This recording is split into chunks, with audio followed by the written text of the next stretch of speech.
always leading by example. I got myself into a little bit of a mess. Yeah, that's not a bad one, and we fixed it.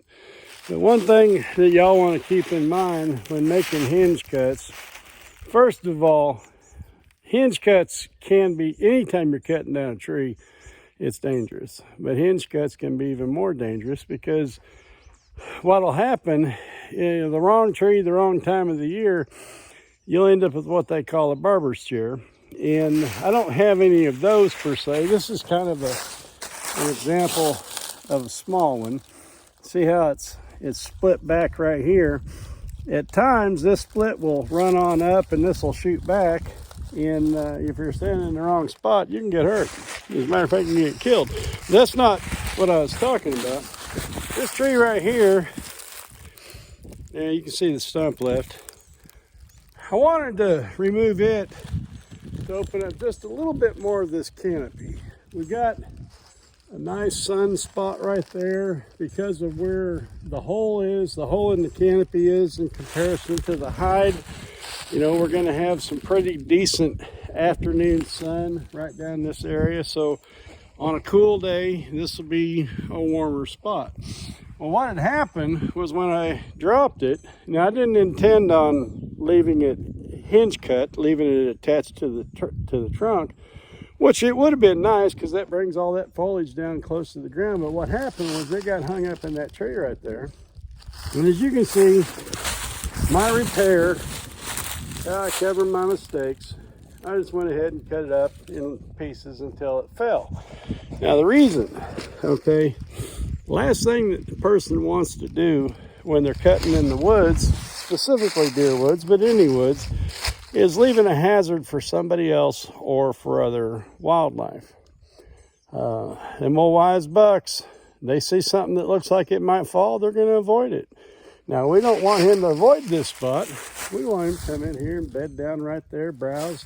You can see I did another little hide over there on the other side, closer to the rim of the ridge.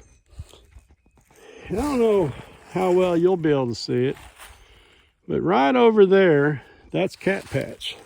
Cat patch is about a 2.5, maybe 2.5 acres. That's a good guesstimation.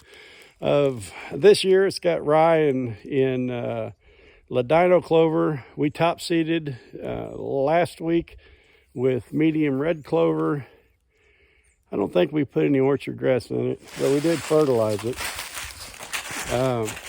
Fertilizer, depending on what you're doing, it is a must. We're planning on, and we've got some experiments going on right now with what they call buckwheat no-till.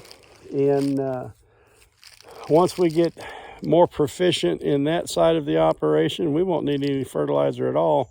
Maybe some lime from time to time, because you know any time's a good time to lime. But anyhow, now we got a couple little spots over here where Buck can take refuge. He can hang out.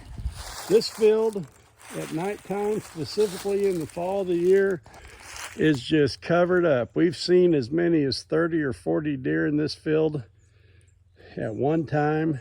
And those big old wise bucks, we'd see the bucks in there too, but it was always separated from the does and the younger deer. Well, now they can lay up over here. We're going to make some more of them along the edges. We're not quite as far off the edge of the field as what I intended to be, but I wanted to get up on this flat spot, get away from some of them rocks I was talking about earlier. But we'll go over that direction over there, about 50 yards, make another little hide over there. There's a tree stand someplace over there. There's a water hole over there as well. And like I said earlier, those bucks, they come up out of that ravine, come up off of the bottom land, right up through this area, and come up here and hit this field in the late day and during the nocturnal hours. Well, we want to give them a place where they can bed down over here a little bit closer, maybe get them out in that field, or at least in archery shot a little bit earlier in the afternoon.